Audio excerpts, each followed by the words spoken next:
Aujourd'hui, je vous propose de réfléchir à l'analyse transactionnelle.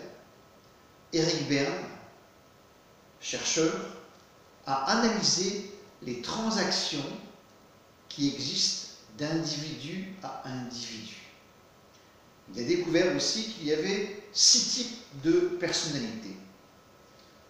L'empathique, c'est-à-dire l'affectif, le travaillomane, c'est-à-dire le perfectionniste, le persévérant, le rêveur, le rebelle et enfin le promoteur.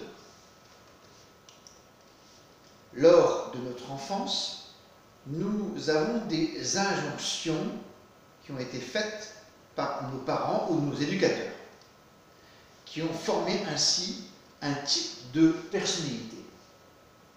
Exemple, celui à qui on a dit « fais plaisir, fais plaisir, fais plaisir », eh bien, c'est un empathique, un affectif, et sa perception, c'est souvent l'émotion.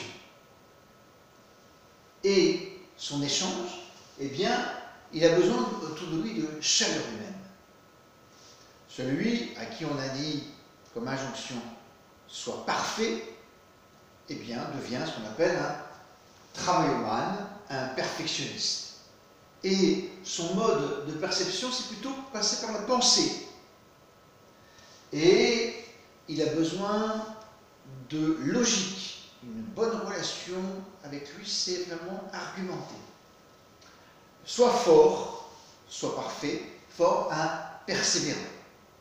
Le persévérant, voilà, perception, les opinions et l'échange sur les convictions. Le soi fort devient un rêveur qui a besoin beaucoup d'imagination.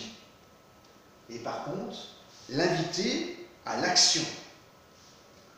Le fait est fort, le rebelle. Le rebelle qui a besoin d'une réaction. Et voilà, toute notre échange doit être dans l'humour, le jeu, la plaisanterie. Le dépêche-toi, dépêche-toi, dépêche-toi, crée un promoteur, qui sont 5% de la population, sont toujours sur le fil rouge, hein, et eux, c'est l'action comme perception, et la base de l'échange, c'est l'action. Vous voyez que, suivant les types de personnalité, eh bien, voilà, pour communiquer avec eux, il y a des portes d'entrée.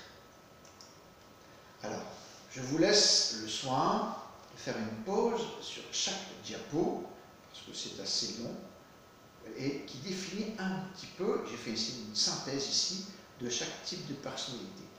L'empathique, caractères très principaux. Le travaillomane, persévérant, rêveur, rebelle, et le promoteur.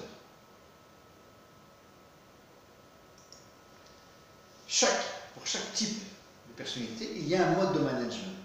Il y a 4 modes de management: autocratique, c'est-à-dire directif, bienveillant, démocratique et laisser-faire. Eh bien, pour le rêveur et le promoteur, il faut des objectifs assez directifs. Pour l'empathique, il faut de la bienveillance.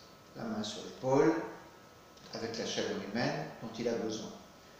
Et le style démocratique, c'est pour le travaillomane et pour le persévérant.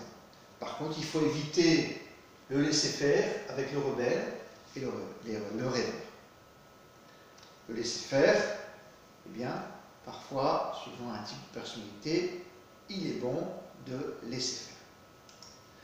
Alors, les besoins psychologiques, donc l'empathique a besoin d'être apprécié en tant que personne.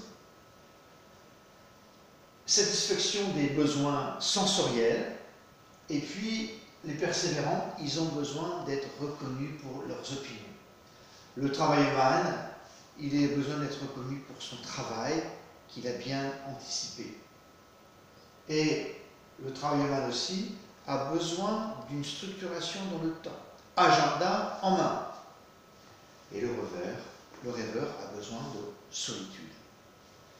Le rebelle, lui, il a besoin d'être joueur, de contact. Et par contre, le promoteur, il a besoin d'excitation. Alors, il existe des antidotes à celui qu'on a fait plaisir, parce que celui qui veut toujours faire plaisir, il oublie aussi de se faire plaisir. Donc son antidote, ça serait de lui dire, écoute, fais-toi plaisir et pense aussi à toi. Pour celui à qui on a dit sois parfait, le perfectionniste, sois réaliste. La vie n'est pas toujours en haut niveau. Et puis lui dire, le mieux est ennemi du bien. Le sois fort, mais sois ouvert. Fais au fort, réussis, mais à ta mesure.